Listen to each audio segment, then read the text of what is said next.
Everyone, welcome back to Unimonks. मैं हूं जानवी और आज की वीडियो जो मैं आपके लिए लेकर आई हूं वो है few mistakes to avoid during preparing for CUET. अब ऐसी क्या क्या गलतियां हैं जो स्टूडेंट्स कर देते हैं जिसकी वजह से उनका सीयूईटी जो है वो थोड़ा सा बुरा जाता है या फिर उनको अपना मन पसंदीदा कॉलेज नहीं मिलता है। तो मिस्टेक नंबर 1 है इग्नोरिंग द सिलेबस। स्टूडेंट्स क्या करते हैं, सिलेबस से अच्छे से गो थ्रू नहीं होते और फिर पेपर के टाइम पे बोलते हैं कि ये तो आउट ऑफ सिलेबस आ गया था। अगर आप पेपर कैसे दोगे जब आपको पेपर के बारे में आपको पेपर का सिलेबस पता ही नहीं है।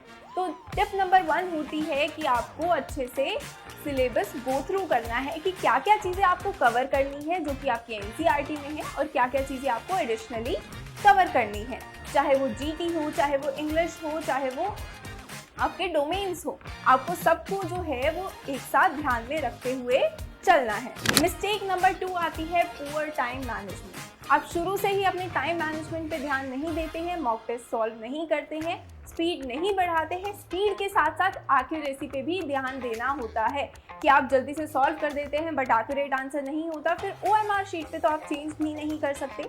सीबीटी मोड का आपके पास ये बेनिफिट रहता है कि आप पीछे जाके अपने आंसर्स को करेक्ट कर सकते हैं अगर आपको बाद में ध्यान आता है, बट ओएमआर शीट के लिए आपको ये चीज़ ध्यान में रखनी होती है कि आपको स्पीड के साथ साथ एक्यूरेसी पे भी पूरा फोकस करना है। मिस्टेक नंबर 3 फिर हमारे पास स्किपिंग मॉक टेस्ट की आ जाती है कि स्किपिंग मॉक टेस्ट में क्या करते हैं स्टूडेंट, सिर्फ सैम्पल पेपर्स और मॉक टेस्ट सॉल्व नहीं करते हैं, पढ़ते रहते हैं। ये बहुत बड़ी गलती होती है। इसमें क्या होता है कि आप पेपर के पैटर्न को नहीं समझ पाते, साथ ही साथ आपके टाइम मैनेजमेंट भी नहीं हो पाता। मॉक टेस्ट आपको बहुत हेल्प करता है पेपर के पैटर्न को समझने में कि किस तरीके का पेपर आता है, किस टाइप्स के क्वेश्चंस आते हैं, जो जिस हिसाब से आप पढ़ के अपने कॉन्सेप्ट्स को क्लियर कर सकते हैं और आपके पेपर में भी बहुत ज़्यादा आसानी रहेगी। नेक्स्ट मिस्टेक आती है हमारी रॉट लर्निंग कि आपको बिल्कुल भी रट्टाफिकेशन नहीं करना है, अपनी कॉग्निटिव बेस्ड लर्निंग रखनी है।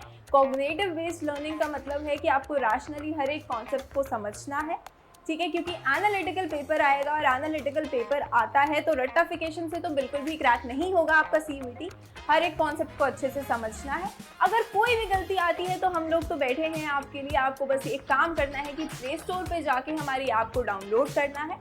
वहाँ से आपको इंपॉर्टेंट क्लासेस भी मिलेंगी, आपको नोट्स भी मिलेंगे, स्टडी मटेरियल भी मिलेगा और सभी मॉक टेस्ट भी मिलेंगे। और कोई भी डाउट हो तो आप हमारे बेस्ट एजुकेटर्स से पूछ भी सकते हैं, आपके सारे डाउट्स जो हैं वो साथ के साथ क्लियर भी होते जाएंगे।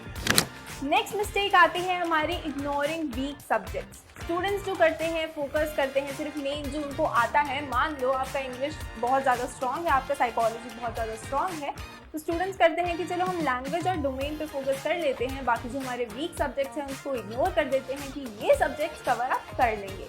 बट ऐसा नहीं है। जो आपके वीक सब्जेक्ट्स हैं आपको उन पे भी पूरा ध्यान देना होता है, क्योंकि ओवरऑल आपके मार्क्स लगते हैं। अगर आप 1-2 सब्जेक्ट को छोड़ भी देते हैं फिर आपके मार्क्स जो हैं वो डाउन चले जाएंगे। नेक्स्ट मिस्टेक आती है not taking English and GT seriously. आपको इंग्लिश और जीटी दोनों को बहुत सीरियसली लेना है, क्योंकि इसका जो सिलेबस है वो आपके 12th से बिल्कुल ही ज़्यादा डिफरेंट है।